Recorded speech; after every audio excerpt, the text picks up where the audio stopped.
کہنا چاہتا ہوں اپنے بچوں کی شادی صحیح ٹائم پر کراؤ. یہ صحابہ کا دور نہیں ہے, یہ نبی کا دور نہیں ہے, یہ فتنوں کا دور ہے, یہ گندگی کا دور ہے, یہ زناکاری کا دور ہے. اپنے بچوں اور بچیوں کو اگر گندگی سے بچانا ہے ان کی صحیح ٹائم پر شادی کرو اور شادی کو آسان کرو. یہ جہیز کی رسم, یہ ہلدی کی رسم, یہ منگنی کی رسم, یہ بارات کی رسم, یہ لمبے چوڑے خرچ کی رسم, ایک دن کی خوشی کے لیے لاکھوں خرچ کرنے کی رسم, یا لڑکی کا باپ اپنی لڑکی کی شادی کرنے کے لیے زمین جائیداد بیچ دیتا ہے, بینک سے لون لے کر کے شادی کرتا ہے اور اپنے آپ کو اہل حدیث بھی بولتے ہیں اور قرآن و حدیث پر چلنے کا دعویٰ بھی کرتے ہیں. میرے بھائیوں, اگر ہم یہ دعویٰ کرنے کے باوجود اگر ہماری شادیوں میں جہیز کا لین دین ہو رہا ہے, ہماری شادیوں میں یہ رسم و رواج بنائے جا رہے ہیں, تو معاف کیجیے گا, ہم اہل حدیث نہیں ہیں. اہل حدیث کے نام پر ہم کلنک ہیں. اہل حدیث صرف سینے پر ہاتھ باندھنے کا نام نہیں ہے, صرف آمین زور سے بولنے کا نام نہیں ہے, صرف 8 رکعت تراویح پڑھنے کا نام نہیں ہے. اہل حدیث تو اس انسان کو کہتے ہیں جو اپنی عبادات میں, اپنے معاملات میں, اپنے تمام معاملات میں وہ کتاب و سنت کی پیروی کرے. میرے بھائیوں, اپنے نکاح کو آسان کرو,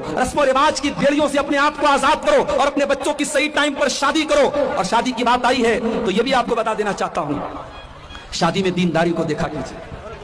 میری ماں, جب آپ بہو تلاش کرنے جاؤ تو آپ حور پری جیسی بہو لانے کے بجائے دیندار لڑکی کو بہو بنا کے لاؤ. اور جب آپ اپنی بیٹی کے لیے داماد دیکھنے جاؤ تو شاندار حویلی دیکھنے کے بجائے اور بہترین سروس اور نوکری اور بہترین پیسہ دیکھنے کے بجائے دینداری کو دیکھو. انشاءاللہ وہ دیندار لڑکا آپ کی لڑکی کو